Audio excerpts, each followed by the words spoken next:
Hello, and welcome to the Dr. Joseph Warren Historical Society interview series with prominent authors and historians specializing in the colonial period in Revolutionary America. My name is Randy Flood, and today I'm joined by my colleague, Christian Despigna, author of Founding Martyr, The Life and Death of Dr. Joseph Warren, the American Revolution's Lost Hero. This presentation is brought to you in cooperation with the Real American Revolution and the American Revolution Consortium for Civic Education. Now, our guest today is Bruce Franklin, founder of Westholme Publishing in 2003, with just a single title to start out with. In the ensuing years, he's grown Westholme to a catalog of more than 300 titles. In 2017, Westholme acquired the Journal of the American Revolution. Since then, the journal has tripled its subscription base and has launched the podcast Dispatches. Now, Bruce began his publishing career at the University of Chicago Press and subsequently worked for the University of Pennsylvania Press before founding Westholme. So Bruce, welcome to the show. We're delighted to have you with us. And Christian, let's go with the first question. Bruce, thanks for coming on. We really Sure. appreciate your time. Let's start off with the basics. So I'm curious, and I've never asked you this in all the times we've met, but how was Westholme Publishing founded, and why the focus on history, particularly early American history? Well, I worked, as your colleague said, at Chicago and Penn, and there I started in production. So I learned how books were made, and then I moved into marketing and then to acquisitions. So I was always interested in publishing, and I thought, hey, I'd like to start a press. Well, I was thinking about that. I actually went and bought 1,000 ISBNs before having a single book. Well, then Seabiscuit, that movie was coming out. And my wife said, hey, you should read the Hillebrand book before we see the movie. You always want to read the book before the movie. And I said, sure, I will. Well, I remember that at a flea market a couple years before, I got an old book on Seabiscuit. And so I went to Hillenbrand's book, and the first footnote was to this book by Beckwith called Saga of a Great Champion, Seabiscuit. Well, I went to our closet where we had it, and I folded it out, and I looked on the internet, and there was no copies available. Completely forgotten book. So I wrote the Copyright Office. It was in public domain. So I told Laura, my wife, I said, well, I'm going to reprint this. I'd be a fool not to. And so I did reprint it. There was a big Publishers Weekly article. Barnes & Noble supported it, Amazon. We fulfilled it right out of the house. And from that point, it capitalized the company. And then I began to acquire things that I'd really been anticipating acquiring, including a history of the longbow by, of all people, Hugh Soar, a British guy. And I also can say it's probably the only book, maybe the last book, that was done completely through fax, because he had to go to a library where he was in England, and we'd fax his correspondence back and forth. But anyway, after that, I had commissioned Glenn Williams to write Year of the Hangman. Mm-hmm. And the Crooked Stick, actually, the very first book I did, that first season, got a rave Wall Street Journal review. So I did Seabiscuit, and then the Crooked Stick on Longbow, and then came Glenn's book. And Glenn's book also got a rave Wall Street Journal review. So that basically, and also I must say, Sally Leventhal, who buys history at Barnes & Noble for many years, always a big supporter. She actually believed in what I was doing. And so she was very important in the early part of the press, as was Eric Eichmann at the Wall Street Journal, who also said, hey, this is really cool. But anyway, regarding history, here I am. I'm a stone's throw from Trenton, New Jersey, just south of Washington Crossing. That's where we are. And there were so few books on the American Revolution at the time when I started, particularly for our area. And I thought, wow, what a fertile period of history. Because at that time, you imagine there were so many Civil War books, so World War II, that kind of stuff. Mm-hmm. So I started, exploring. And it really was Glenn's book then led to other ones. And ultimately, Todd Anderlich came from the Journal of the American Revolution and said, hey, I have an idea. I'd really like to do annual volumes. So we worked out that, and I started doing the annual volumes. And then he subsequently came to me and said he needed an exit strategy, basically. He couldn't do it, and I was delighted to help out and keep JAR going. Yeah, that's awesome. That's awesome. I'd like to add, a lot of your books that have been published got rave Wall Street Journal reviews, not just one or two. In fact, this one right here by Don Hagest. Right. Just right around Thanksgiving. This got a terrific review. Right. Yeah, and Don's he's a great guy. He Oh, really yeah. is. Absolutely. And he's been giving talks. I noticed he's been giving a lot of talks on that book, a lot of virtual talks. Okay. Yeah, exactly. That's what you can do. It's a problem as far as it's sad that bookstores aren't operating like they have to or used to, and other associations can't have their meetings and things like that. But this whole virtual platform has actually expanded, I think, a lot of these kind of small talks and information and things like that. And frankly, it's allowed authors to go places they couldn't normally go. Right. Absolutely. Well, Bruce, what do you look for in a project when you're considering publication?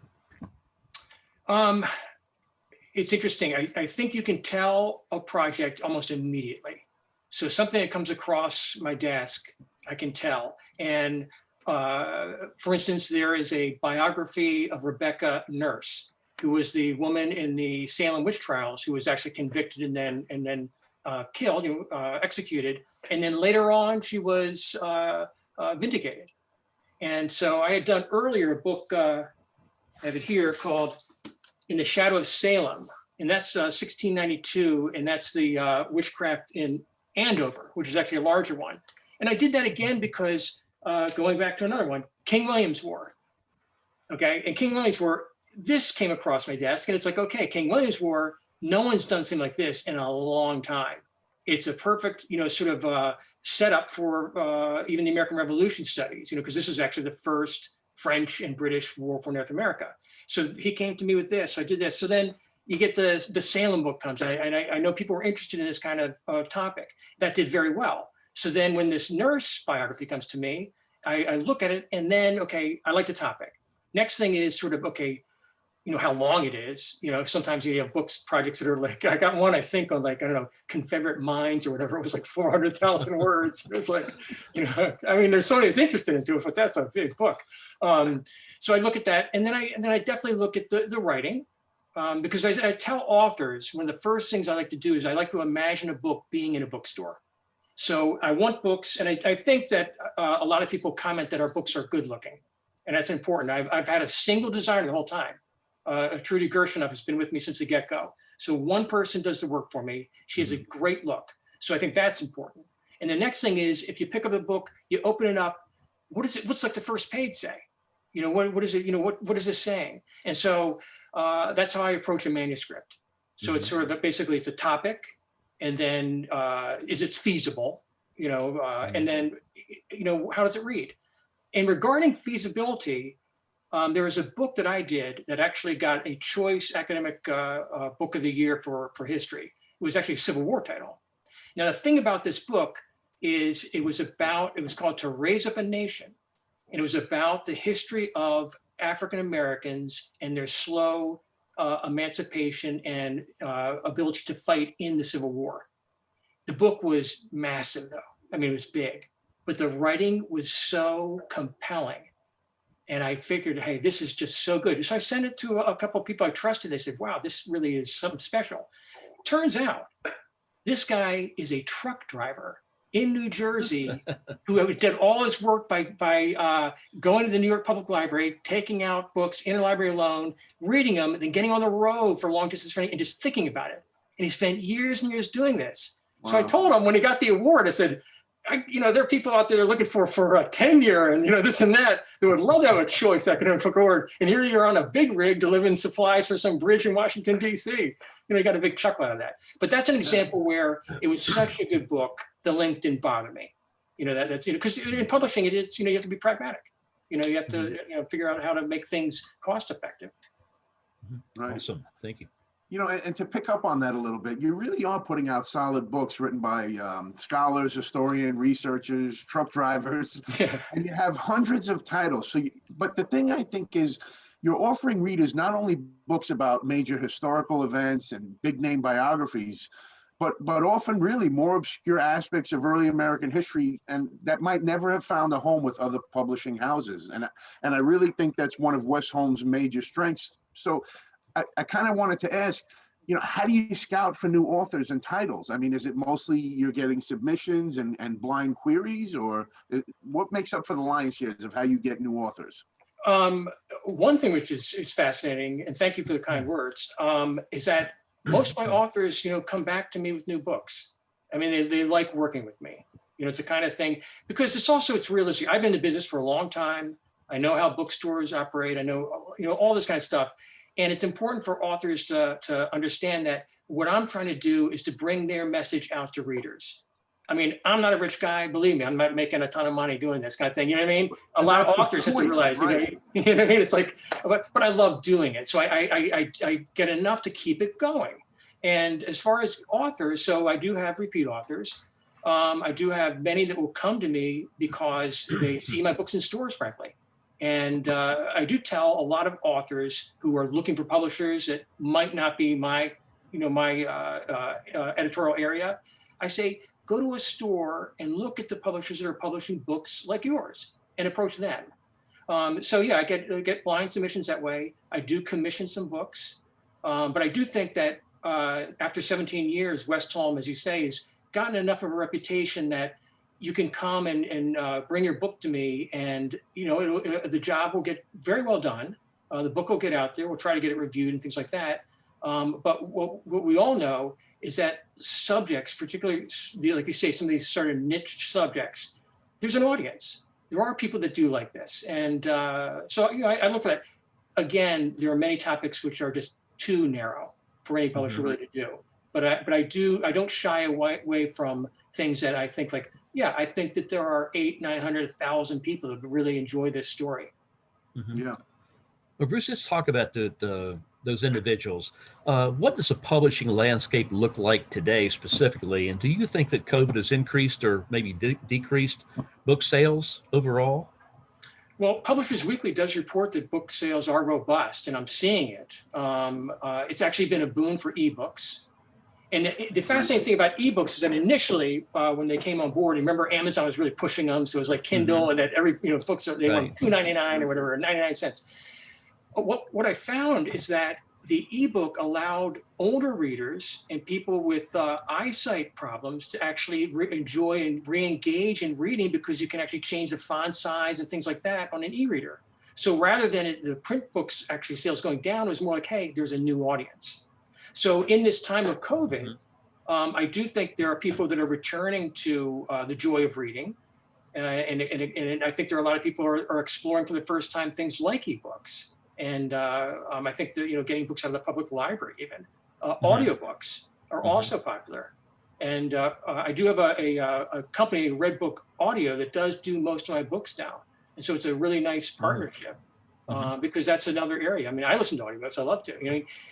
With an audiobook, the great thing about that, which you guys might are the same way, it's like, I'd like to read everything, but I only have time to read so much. But if I'm driving in a car or whatever, I'm doing something like that, I'll find an audiobook. So I'm reading that book in a sense, but that's right. Yeah, that kind of thing. So although, so I think it's actually, it hasn't been bad for publishing at all overall. Well, thanks. Yeah. Well, let's switch to Journal of the American Revolution now. Sure. What is the JAR mission, and what makes the Journal of the American Revolution a special publication? Journal of the American Revolution is I mean, it's a fascinating and I think an important website, because there are not many places which have this sort of the level of professionalism and also specificity of topic that the Journal of the American Revolution has. I mean, it's a really dedicated audience. We get people subscribing all the time, and we have people obviously that don't subscribe but just visit the website and read things. So I think the mission, and I've carried it from the first, the founders, is the idea to continue to discuss, promote, explore, research this period of history from basically, let's say the 1760s and earlier, all the way to, let's say, the 1810s. And I'm actually just not surprised. I think it's more heartened by the quality and number of persons that come forward to say, hey, I'd like to contribute an article to this journal. And they range from, as you know, from retired persons, specialists that might be in the aerospace industry or something, and then young scholars. It's really nice to see kids even in late high school. We had an AP student that did an article for us, but also persons working on their PhDs and things like that. And what's important is that, and I see it now in more and more books that are published, not by Westholme, but in general, references to JAR articles. And the thing about this, because the Journal of American Revolution provides an opportunity for these very small, a lot of times, well-researched topics to be published and for free access. So someone is doing some, let's say they're doing some research on espionage in Georgia or something. Then all of a sudden, boom, up comes this article written in the Journal of American Revolution with sources and naming names. And it's like, wow, this is really, somebody has helped me in my research. They've done some work. And the other side are genealogists, people that love to explore their family heritage. And again, there are many, many people who will search, and up will come a JAR article, and they'll be talking about some family in South Carolina or something, or some family in Vermont, and they'll say, hey, wow, that's my whatever relative kind of thing. So that's that side. Another side is, and this is one area where I really want to move forward even more, are the K through 12 educators, because we do get responses and teachers telling us that, hey, like for instance, top 10 facts about Hessians was really useful to their class, or there's an article that we did on crossing the Delaware. These articles are accessible, and usable by teachers in their classes. So I really like that. So Don and I have often discussed ways to reach out and make the site fulfill some of that part of the mission, the idea of public education. And so, that's the mission basically. Excellent. Yeah. Yeah, and you're talking about the publishing landscape, and we know the political landscape is kind of crazy nowadays, and really, like even patriotism can be a loaded term these days. Yeah. And I just wanted to ask, what steps is JAR taking to a more inclusive approach, studying and highlighting the role of women, African Americans, and minority groups in early American history? It's a good question, Christian. And to begin, our site gets, literally, 1.5 million, 2 million visitors a year. Okay. And we have, thousands of subscribers, this kind of thing. Can I tell you, ever since I've operated JAR, there's been almost no negative comments ever posted, because the comments come through us first. So we get to sort of review comments until you're, like, say, okayed. And then your comments, I may just go, get fed. But say you're a new commenter, it's the kind of thing where we look at it and see if it's actually a contribution to the article and whatever. And we say, okay, let it rip. I actually had thought that we'd get lots of spam, particularly during the political season. I thought, man, I can't even imagine, but really so little, which is, again, it's really kind of cool, because it's not that we have a small audience, we actually have a pretty wide audience. And yet I think that people are the tone is respectful, I guess I should say. So regarding expanding that way, we have a series of articles, I think some readers have noticed, that we're doing, focusing on African Americans that contribute to the American Revolution this month. And again, Don reached out to contributors, and we have several that, did a great job, very kind of them to produce these small vignettes and other little aspects of African American contribution. And we're always looking, anybody, it's the kind of thing that people who write articles for us, they approach us with email. We don't know who they are necessarily, whether they're white, black, whatever, But so it's the kind of thing where we want to be as inclusive as possible. And I think over time, more and more people are comfortable with the environment we have at JAR. Because as you say, sometimes people associate patriotism. One thing that always gets me in a certain way, and again, I'm a pretty laid back guy, so not anything bother me, but one thing I try to get sort of ironic are the people that use that "Don't Tread on Me" flag as some sort of symbol of sort of like, separation or something, or like, "Don't tread on me." It's like, hey guys, it was meant for unification, that it's become something powerful when it's unified. Yeah. It's not a disunion flag, that kind of thing. Right. So wow. I think though that a lot of people do associate that kind of element with early American history, white, Protestant, all that kind of stuff. And so I think as time has gone by, more people are realizing, this is talking about, and is not afraid to talk about all issues, that occurred in the period. Also, our latest JAR Book Award nominee wrote the Boston Massacre. And her book, she's a professor at Carleton, she was thrilled. And what I thought was really cool is that she was already very familiar with JAR and felt like it was such a great honor and a great site. So I thought that's cool. A professional historian that really gives us some accolades and was very happy with what had occurred.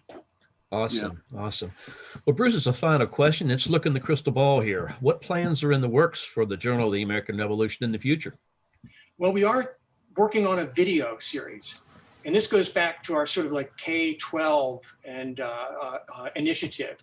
And we're having contributors, and it's interesting. We've done one so far. I'll talk to Don. I'm not sure when we'll launch this thing, officially, but we have one that's in the can, if you will, on loyalists. And this is COVID film. These are guys talking. I guess they might be using iPhones or something like that, and in their living rooms or whatever. But the whole idea is to have these to be short. So they're like 3 minutes, whatever, sort of a YouTube-ish kind of thing. And we're going to do just things that we will do like women, African Americans, Native Americans, loyalists. We'll just do the Stamp Act, things like that. So the whole idea will be to have these short videos that people can then use to, however they want to use them. Just watch them for fun or use them in a classroom, anything like that. So that's one of the initiatives we're doing. Awesome. Awesome. Well, thank you so much, Christian. Yeah, and keep up the good work. I mean, we really, we're admiring what you're doing over there, and it's inspiring. So thanks for joining us today, Bruce. It really has been a pleasure having you on. And to our listeners, we've been talking with Bruce Franklin, publisher of Westholme Publishing. Join us again next time, and remember to subscribe to our YouTube channel. On behalf of my colleague, Randy Flood, and myself, this is Christian Despina saying so long for now. Thank you. Thank you very much.